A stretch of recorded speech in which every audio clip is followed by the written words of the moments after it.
At kaugnay po ng balitang yan, makakausap natin sa telepono si Ginang Arlene Concepcion. Siya po ang ina ng estudyanteng nasaksak sa loob ng FEU campus. Good morning po sa inyo, Mrs. Concepcion.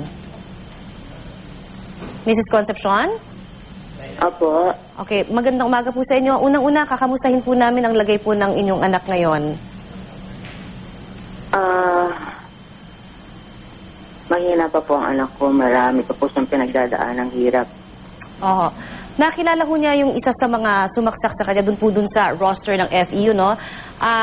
Ano ho ang update natin doon? Ano ho ang nabanggit niya sa inyo? Kakilala niya ho ba ito? Hindi po niya ito kakilala. Sa mukha po ang batihan. Kasi ang anak ko po ay sa UST po affiliated. So, bisita po ang anak ko sa FEU. Opo. Ano ho ang nabanggit niya? May posibleng dahilan ba? Bakit kaya siya sinaksak ng mga grupo ng kababaihan na yon mula sa FEU?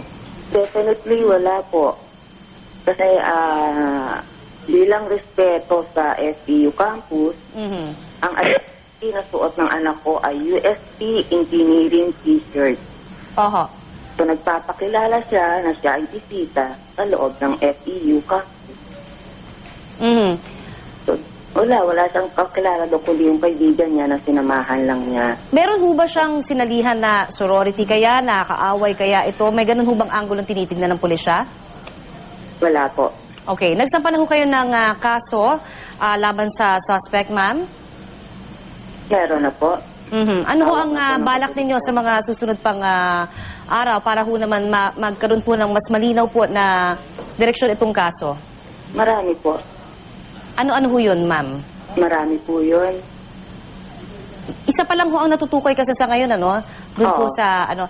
Pero meron na ho bang tinitignan pa ng mga kabarkada kaya? Ito pong sinabi hong nanaksak sa inyong pong anak? Napanood ko na po yung CCTV coverage sa FEU. Ano ho ang, kasi nakakausap na rin ho yung ama nung nanaksak ho sa inyong pong anak. Nakipag-ugnayan na ho ba sa inyo o sa pulisya rin itong ama? Wala pa po. Wala pa. What about yung FEU po mismo, yung pamunuan po, nakipag-ugnayan na po ba sa inyo, Mrs. Concepcion? Sabi nga ng anak ko sa unang interview ng 24 oras ng Sabado, araw-araw pumupunta rito ang mga taga-FEU administration pero hindi nararamdaman ng anak ko ang sincerity ng pagdalaw nila. Yung kaibigan po na nagdala po sa inyo pong anak doon po sa FEU, no? Nasaan na po ito at ano ho ang kanya pong sinasabing maaring kaugnayan din dito sa kaso nga ito? Kaibigan siya ng anak ko. Dati siyang sa UST nag-aaral. Oho. Pero natanong nyo rin ho ba? Siya sa FEU. Natanong din ho ba yung pong nagdala sa anak ninyo na kaibigan niya supposedly from UST pa, na ngayon po nasa FEU na?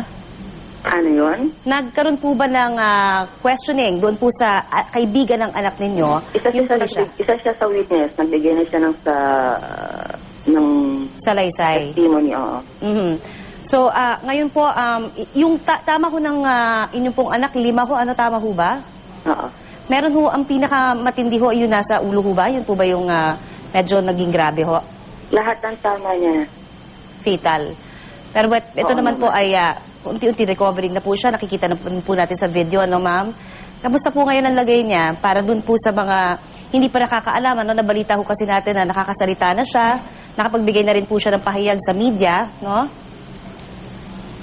Okay. And then? Ano po ang lagay ngayon, sabi ho ng doktor?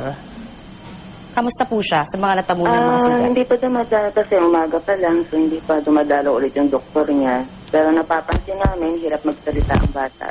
Hirap pa rin huminga. Kanina po nakausap natin si Mayor Lim, ano, at nabanggit niyo ho na gusto niyo makausap siyang diretso tungkol po sa inyong pong kaso. Oo. Mamaya ho, maaari ho kayo magpunta mismo sa tanggapan niya para diretso po kayo makipag-ugnayan, ma'am, ha? I-coordinate po din namin yan, tutulungan po namin kayo, Mrs. Concepcion. Okay, salamat. Alright, maraming salamat din po sa inyo pong oras, Ginang Arlene Concepcion. Yan po naman ang ina ng biktima ng nasaksak na UST student.